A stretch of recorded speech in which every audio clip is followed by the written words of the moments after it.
ऐसा क्यों होता कि एक इंसान बहुत पूजा पाठ करता, बहुत धर्म कर्म करता, बहुत अध्यात्म के तौर तरीके फॉलो करता और उसके बाद भी पीड़ा में रहता, और दूसरा इंसान कुछ भी नहीं करता, वो बस यहाँ से वहाँ घूमता रहता, ठेलता रहता, मुंह मारता रहता, कंट्रोल करता रहता हर चीज़ों को, सारी जातियाँ करता वो दूसरे इंसान के ऊपर, फिर भी वो एक बहुत अच्छा जीवन जीता। और जो कमाल की बात है कि ये दोनों लोग एक ही छत के नीचे होते हैं, आमतौर पर इनके जीवन बंधे होते हैं। एक अत्याचार करता, एक पीड़ा देता, दूसरा धर्म और कर्म उसका बढ़ता जाता। ऐसा क्यों होता? एक कारण इसका बहुत बड़ा ये है कि जो धर्म कर्म जो करता है इंसान, वो इन सबको नियति मान लेता।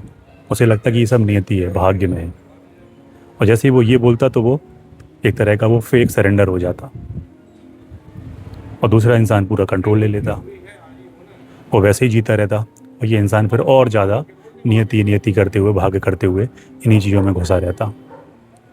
पीड़ा कम होती नहीं है, क्योंकि उसका अत्याचार कम होता नहीं है, कंट्रोल कम होता नहीं है। वो इंसान आज भी वैसे ही है, उसकी फितरत ही वैसी है।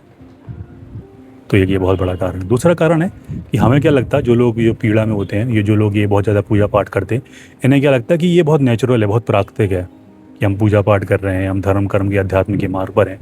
पर ये देख नहीं पाते, ये चूक जाते कि वो जो जना है ना, वो जो जन्मा है ना, पूजा पाठ धर्म अध्यात्म, वो सारा एक पीड़ा के कारण जन्मा है, एक इंसान की दी हुई तकलीफ़ों के कारण जन्मा है। उस इंसान ने इतनी तकलीफ़ें दी, उस इंसान ने इतना अत्याचार किया, उतना ड्रामा किया, उतना इमोशनल ट्रॉमा दिए कि हमारे पास कोई ऑप्शन ही नहीं बचता। तो हम मंदिर मंदिर चले जाते हैं, मंदिर धर्म अध्यात्म सब में खेलने लगते हैं।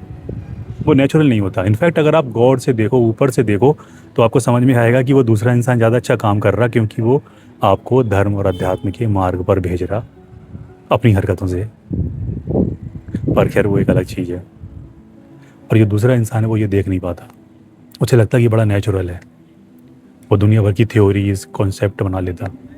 रिलीजियस माइंड जो होता है, एक बड़ा ही फ्रैक्चुअल सा माइंड होता, टूटा हुआ होता वो बड़ा। तो वो कुछ भी मानने लगता, कैसे भी वो थ्योरी फिट करने लगता कि अरे पिछला जन्म, अगला जन्म, ऐसा हो वैसा, पता नहीं है कि नहीं। ये दो बहुत बड़े कारण हैं।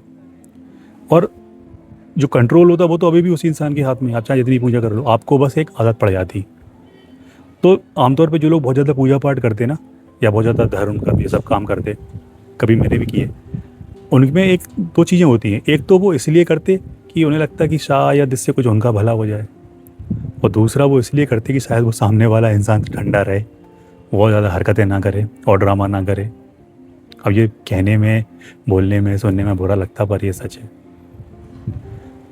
और आमतौर पर दूसरा कारण नहीं होता कि कैसे भी वो जो इंसान है, उसका वो पागलपन है वो कम रहे, वो ज़्यादा बढ़े ना, ताकि चीज़ें चलती रहें, एडजस्टमेंट बना रहे, घर की बात घर में रहे, बाहर ना निकले, सहते रहो। और ये सब चीज़ें आप देख सकते हो घर में। हमने अपने घर में देखा है। हमारी माता जी जो थी, बहुत पूजा पाठ करती थी, फिर भी मोस्टली जो जीवन रहा वो तकलीफ वाला ही रहा। हमने बहुत सारे लोग देखे हैं ऐसे, ऐसे दोस्त देखे हैं, ऐसे कई रिश्तेदार देखे हैं, ऐसे कई लोग जिनसे मिले हैं, पर उनके पास कोई ऑप्शन नहीं रहता। जब तक वो उस अनकॉन्शियस चीज़ को समझे नहीं, उसको चेतना में नहीं लाएंगे, तब तक वो वैसे ही रहेगा।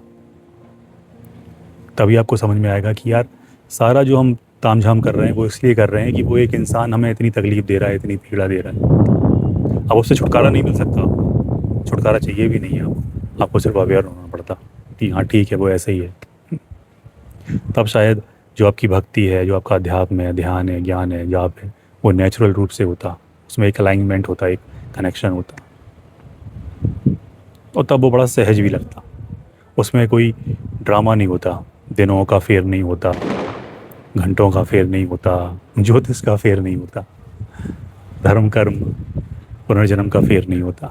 वो नेचुरल होता।